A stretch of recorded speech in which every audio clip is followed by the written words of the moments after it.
नमस्कार, मैं हिमांशु मिश्रा और आप देख रहे हैं द इनसाइड स्टोरी। तो कुख्यात अपराधी अतीक अहमद मीडिया के कैमरों के सामने उसका शूट आउट हो जाता है। हर किसी को हैरानी होती है इतना बड़ा कांड कैसे हो जाता है। उसके बाद अब एक थ्योरी गढ़ी जा रही है, एक बात निकलकर सामने आई है। वो बात यह है कि एक बंद लिफाफा है और उसके अंदर कुछ लोगों के नाम हैं। वो नाम उन लोगों के हैं जिन्होंने अतीक को मरवा दिया, उसके भाई को मरवा दिया। तो ये कौन लोग हैं, उस लिफाफे का राज क्या है और वो लिफाफा किन लोगों तक पहुंचने वाला है, इसका खुलासा कैसे होगा, आज बात इनसाइड स्टोरी में इसी की करेंगे। डॉक्टर संजीव त्रिवेदी जी वैश्य पत्रकार हमारे बीच है। संजीव जी, एक लिफाफा बड़ा मिस्टीरियस लग रहा है ये, और इस लिफाफे में क्या है, कैसे है, ज़रा हम जानना चाहेंगे आपसे। पूरे मामले की डिटेल क्या है आखिरकार पीछे? देखिए, जो वकील हैं अतीक अहमद के और उसके भाई अशरफ के, वो इलाहाबाद में प्रैक्टिस करते हैं, विजय मिश्रा नाम है। उन्होंने ये बात मीडिया में कही है कि अतीक अहमद के भाई अशरफ, उसे ये अंदेशा था कि उन दोनों को मार दिया जाएगा। और वो जब पहली दफ़ा बरेली जेल से प्रयागराज लाया गया था, तो उस वक्त वो राजू पाल हत्याकांड का मामला था, उसमें सज़ा सुनाई गई थी। सज़ा में उम्र कैद हुई थी और वापस फिर बरेली जेल ले जाया जा रहा था। उस दौरान की बात है कि बकौल अशरफ, क्योंकि वकील साहब कह रहे हैं कि अशरफ ने उन्हें ये जानकारी दी कि कुछ पुलिस वालों ने उसे कहा कि आज बच गए हो, लेकिन 15 दिन के भीतर तुम्हें जेल से निकाल कर मार देंगे। तो ये जब कह दिया गया तो उसके बाद अशरफ ने एक लिफाफा तैयार किया और ये वकील साहब उनके कह रहे हैं कि उस लिफाफे में कुछ बातें लिखी गई हैं और कहा यह गया कि इसे तभी खोला जाए जब मेरी और अतीक अहमद की मौत हो जाए। अगर हमारी हत्या हो जाती है उस दिन आप ये लिफाफा खोलिएगा, क्योंकि ये लिफाफा तभी आपको मिलेगा। उस बंद लिफाफे में क्या राज छुपे हैं मौत के, ये बड़ा प्रश्न है, क्योंकि ये बताने की कोशिश की जा रही है कि उस लिफाफे में जो राज है उससे सियासत हिल जाएगी। पर यह लिफाफा खुलेगा कैसे? कहा यह जा रहा है कि लिफाफा खुद ब खुद chief justice Allahabad high court को मिल जाएगा और लिफाफा मुख्यमंत्री योगी आदित्यनाथ उत्तर प्रदेश को मिल जाएगा।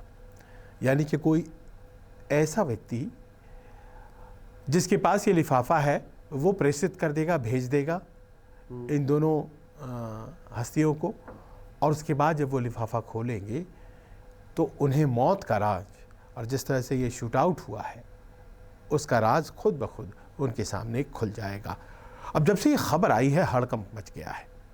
ये खबर गलत भी हो सकती है, क्योंकि वकील विजय मिश्रा ऐसे व्यक्ति को कोट कर रहे हैं जो इस दुनिया में है ही नहीं, तो वो उनकी बात के सत्यापन के लिए तो सामने आ नहीं सकता है। लेकिन अब सवाल ये है कि चूंकि ये उनके लॉयर थे, तो क्या ये सही कह रहे हैं? और अगर उनको पता ही था पहले से तो फिर बता के रोक क्यों नहीं लिया? अगर ये बात वाजिब है कि अगर उन्हें पता था कि भाई हत्या हो सकती है, तो रोकने का प्रश्न कैसे उठता है? वो इसीलिए मैं कहूँगा क्योंकि हत्या हो सकती है ये दलील लेकर के दोनों भाई सुप्रीम कोर्ट पहुँचे। सुप्रीम कोर्ट में उन्होंने कहा कि हमें मार दिया जाएगा। अब ये दोनों कुख्यात दुर्दांत अपराधी मार दिए जा सकते हैं, इस बात का एक जनरल परसेप्शन तो था कि, लेकिन कोर्ट ने कहा कि आप तो अभी पुलिस की अभिरक्षा में हैं, तब आपको डर कैसा? आप कहीं बाहर होते तो खतरा हो सकता था, लेकिन अभी तो आप पुलिस प्रोटेक्शन में हैं। बावजूद इसके उन्होंने ये बात कही थी, तो फिर अदालत ने कहा था कि आप हाई कोर्ट जा सकते हैं, इलाहाबाद हाई कोर्ट जाइए और वहाँ जा कर के आप, अगर आपको लगता है कुछ ऐसी बात है तो वहाँ कह सकते हैं आप। तो इन्हें पुलिस कस्टडी में ही खतरा था। अब देखिए, सियासत बड़ी बेमुरवत चीज़ होती है, किसी की सगी नहीं होती है। और अतीक अहमद और अशरफ ने ख़ास तौर पर बहुत से राज सीने में दफन कर रखे थे। अतीक अहमद सन 89 में ही पहली बार विधायक हो चुका था, 89, फिर 91, फिर 93, फिर 96 लगातार, और फिर 2004 में वो सांसद भी बना फूलपुर से। तो इस दौरान जो राजनीति चली है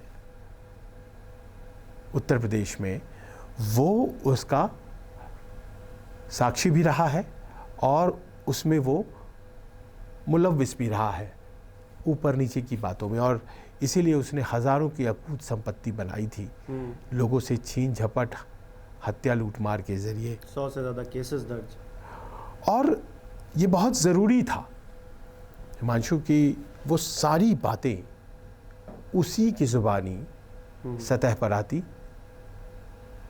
और उन लोगों को फिर कानून के सामने लाया जाता जो कि उसके उस दौर में मददगार थे और आज सफ़ेद पोश बनकर घूम रहे हैं। ये बहुत ज़रूरी था। न्याय का सिद्धांत कहता है कि जो अपराधी है वो जिनकी मदद से ये अपराध करता है वो भी बराबर के हिस्सेदार होते हैं। कॉन्स्पिरेसी जब लगती है धारा 120B में आईपीसी के, तो उसमें ये तमाम लोगों के अपराध को उतना ही संगीन माना जाता है जिन्होंने कॉन्स्पायर किया, आपराधिक षड्यंत्र रचा।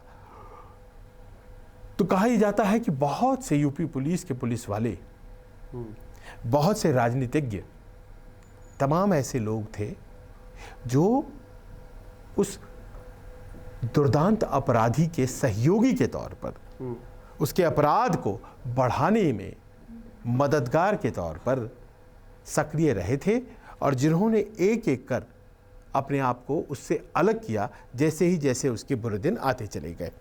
हालात ये हो गए कि अब आने वाले दिन अतीक और अशरफ को उत्तर प्रदेश में ही रहना था।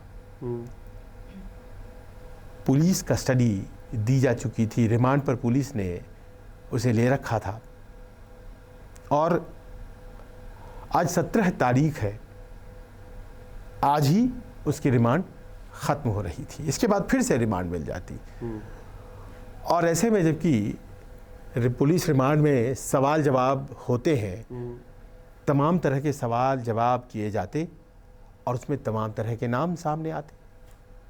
लेकिन एक जो लिफाफे की बात हो रही है, क्योंकि सबसे ज़्यादा चर्चा उसी बात को लेकर है, इस लिफाफे में मैं कहता हूँ अगर 3-4 लोगों के या 10, 12, 15, 20, 100 लोगों के नाम भी अगर पहुँच जाते हैं, सीएम योगी आदित्यनाथ तक पहुँच जाते हैं या फिर जज साहब तक पहुँच जाते हैं, तो क्या ही हो जाएगा, क्या ही बड़ा हो जाएगा। क्योंकि अब अतीक अहमद है नहीं, उनका भाई है नहीं, और एक लिफाफा पहुँचेगा अब, और ये लिफाफा क्या गारंटी है कि उन्हीं ने लिखा है या फिर किसी और ने नहीं लिखा है।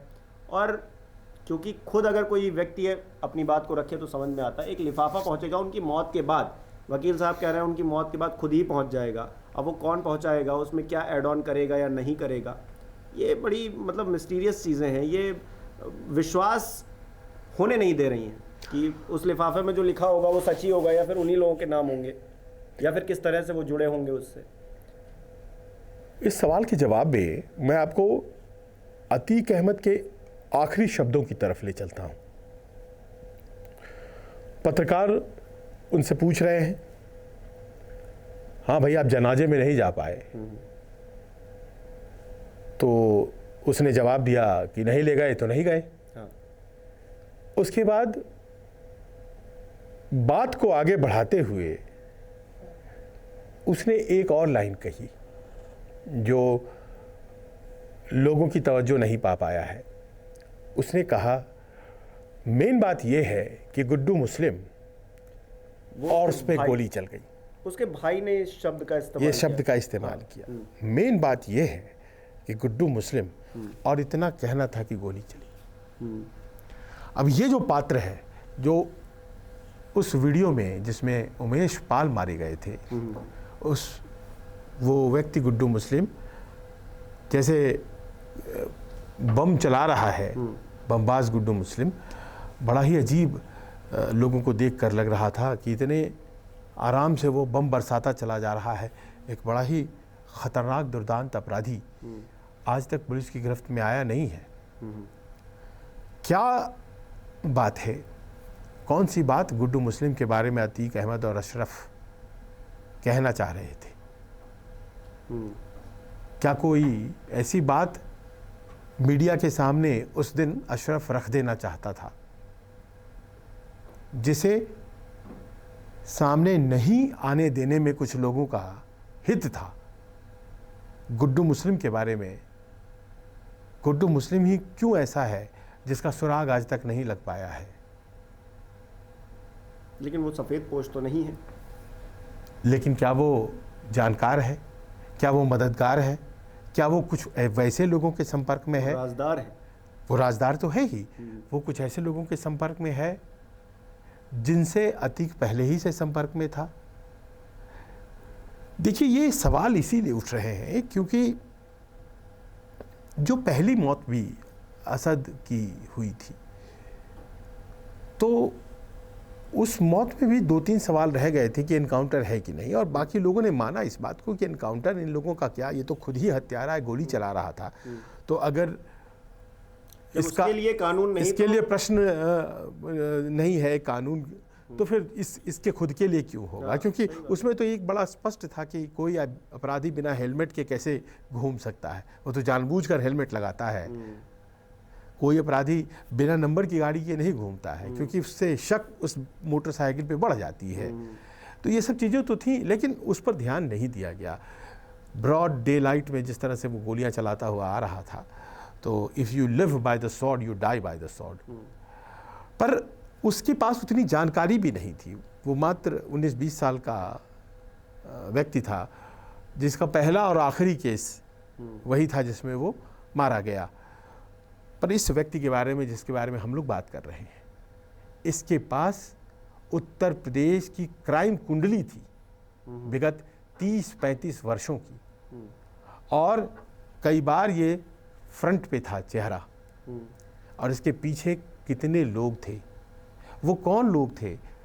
क्योंकि देखिए, राजनीति का अपराधीकरण तो हो चुका है और इन्हीं अपराधियों के जरिए राजनीतिज्ञ अपना उल्लू सीधा करते रहे हैं। आज हर दूसरा व्यक्ति उत्तर प्रदेश में जो विधायक है वो दागी है। देश की संसद में हर दूसरा तीसरा व्यक्ति, उसके ऊपर मामले हैं। 39%। तो आप ये समझ लें कि 29 तो ऐसे हैं गंभीर अपराध, हत्या, बलात्कार, ऐसे डकैती। तो ऐसे लोग अगर सफ़ेद, ये कानून बनाने आए हुए हैं, कानून बनाने वाले लोग हैं, इन्हीं के बनाए कानून को हम पर लागू किया जाएगा। अब ऐसे लोग जब यहाँ पहुँचे हुए हैं तो उनके बैकग्राउंड के बारे में जानकारियाँ तो बहुत से वैसे ही लोगों को होंगी ना जो अतीक और अशरफ सरीखे लोग हैं। तो अतीक और अशरफ ने इन समूह से मदद मांगी। कहा यही जा रहा है कि हमें बचाओ, हम तुम्हारे राज खोल देंगे। उन्होंने एक ब्लैकमेल का अंदाज रहा था क्या? ये प्रश्न विवेचना का है। और क्या उसी ब्लैकमेल या फिर उसी राज खोलने के धमकी ने उनकी जान ली? क्योंकि कानून में एक होता है मेंस रिया। मेंस रिया का अर्थ होता है मोटिव, यानी कि मंशा। कोई भी एक्ट कोई क्रिमिनल अगर करता है तो जो मंशा होती है वो जस्टिफाई करता है उसके एक्ट को, ऐसा उसने क्यों किया। ये 3 लड़के जिनकी उम्र 18 से 22 साल है, ये जस्टिफाई नहीं हो पा रहा है कि इन्होंने अतीक अहमद को गोली क्यों मारी। इनका मेंस रिया क्या था, मोटिव क्या था इनका? हालांकि एफआईआर में जिन बातों का जिक्र किया गया कि ये चाहते थे कि हम भी एक दुर्दांत अपराधी बन जाएं या फिर हमारा भी नाम हो, नाम कमाने के लिए हम भी वैसे ही माफिया बन जाएं, इसलिए हमने उनको मारा। बड़ा फ्लिमजी और है। इतनी उम्र में मतलब लोग अपनी जॉब के देखिए, बारे में लोग, और जिस बैकग्राउंड से आते हैं, मतलब गरीब हैं ये लोग। अब ये एक सब ऐसी बात कोई टक्कर का कोई क्रिमिनल कहता है जो कि इलाहाबाद के क्रिमिनल पृष्ठभूमि में अपना नाम बनाने की कोशिश कर रहा है और खुद को दबा हुआ महसूस कर रहा है। अतीक अहमद की कंपनी जो है उसकी अतीक कंपनी से, जैसे डी कंपनी है, वो तो ये कहता है तो समझ में बात आती है। ये 3 लोग हैं, तीनों 3 जगह के उत्तर प्रदेश में, तीनों को एक दूसरे से मतलब नहीं है, तीनों मिलते हैं, एक लॉज में रहते हैं, तीनों को ऐसे हथियार मिले हैं जो भारत में प्रतिबंधित है। वो हथियार जो कि बहुत आसानी से प्राप्त नहीं हो सकते हैं, कीमती, बहुत कीमती, ग्रे मार्केट में 8 लाख रुपए में वो जिगाना पिस्टल जिनसे इन्होंने मारा है, जिगाना टर्किश पिस्टल है, टर्की में बनता है और वो भारत में इस्तेमाल किया जा रहा है लॉरेंस बिश्नोई के गैंग के द्वारा। हाँ, उससे मूसेवाला की हत्या हुई, उसी से मूसेवाला की हत्या हुई है। उस पिस्टल को इस्तेमाल करते हैं ये लोग जो बांदा या इधर उधर जिनका पृष्ठभूमि छोटे मोटे क्राइम का रहा है और जिनका अतीक अहमद से दूर दूर तक का लेना देना नहीं है। ये अपने शहरों में ही फेमस नहीं थे, तो अतीक की जगह लेने की इनकी योजना बहुत ज़्यादा तार्किक नहीं लगती है। कोई बांदा का अगर है तो वो बांदा का ही बहुत बड़ा बाहुबली रहता है, ऐसा भी नहीं है।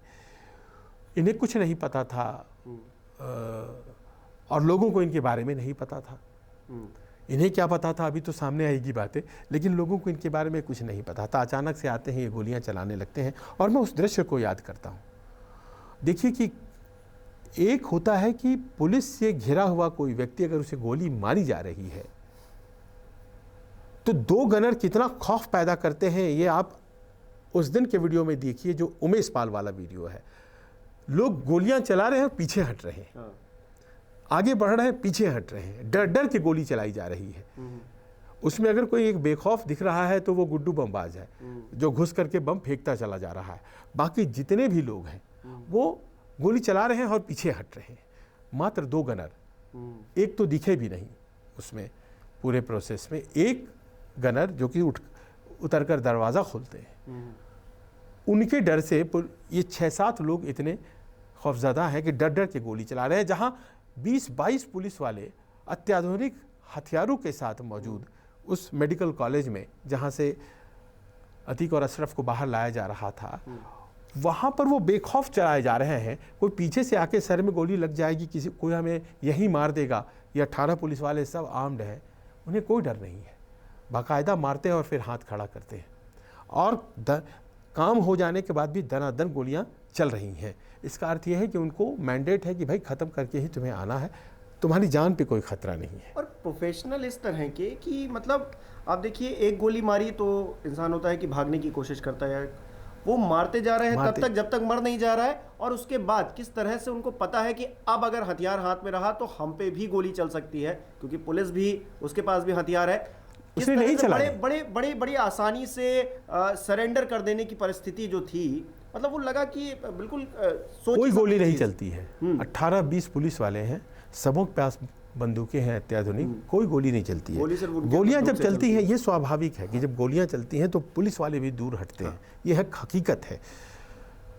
लेकिन उसके बाद जब आप ऐसी स्थिति में आ जाते हैं, 15-20-25 सेकंड तक ये वारदात हो रहा है कि आप गोली फायर कर सकते हैं, उन्होंने में से किसी ने फायर नहीं किया, हाथ से पकड़ने को आ रहे थे, है ना। वो जो व्यक्ति गोली चला रहा है, जो सबसे साफ दिखाई पड़ रहा है, आपको मैं बताऊं कि जो जानकार है उनका ये एनालिसिस है कि रिवॉल्वर दोनों हाथ से चलाई जाती है, क्योंकि वो रिकॉयल जो होता है उससे सामान्य तरीके से उसको आप बर्दाश्त नहीं कर सकते हैं अगर आप दोनों हाथों से नहीं थामते हैं।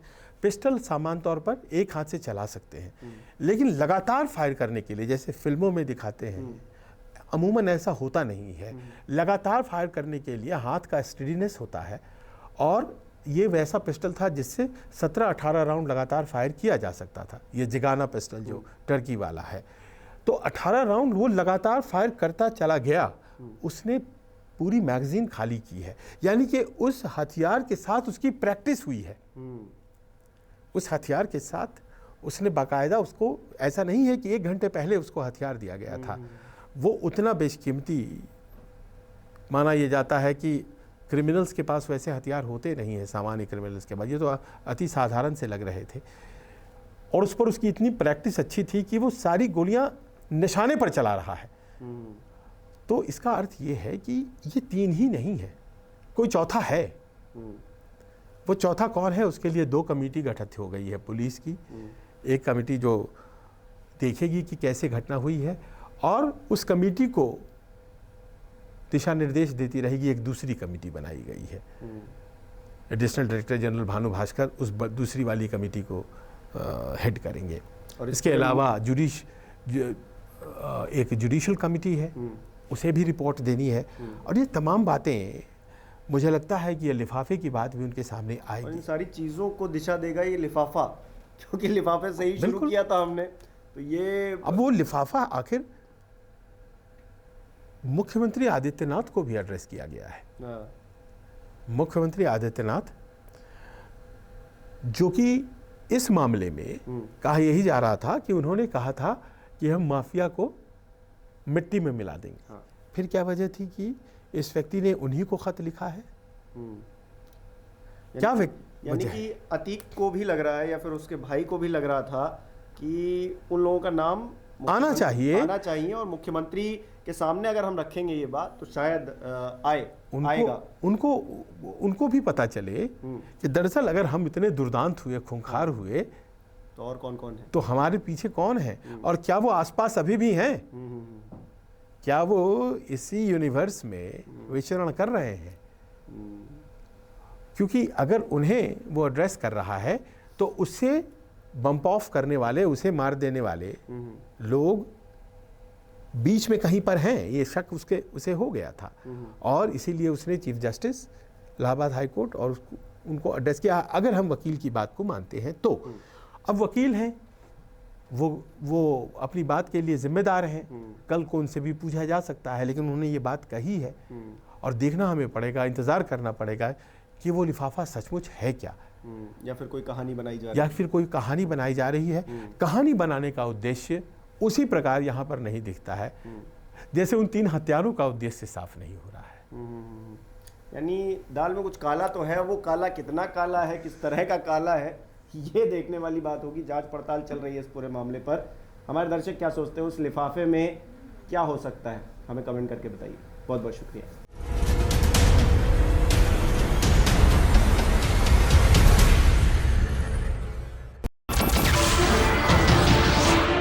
नमस्कार, मैं हूं मानक गुप्ता। अगर आपको हमारा ये वीडियो पसंद आया हो तो इसे लाइक और शेयर जरूर करें और हाँ, हमें सब्सक्राइब और फॉलो करना ना भूलें ताकि आप देश और दुनिया की कोई खबर मिस ना करें। तो जुड़े रहिए हमारे साथ और देखते रहिए न्यूज़ 24।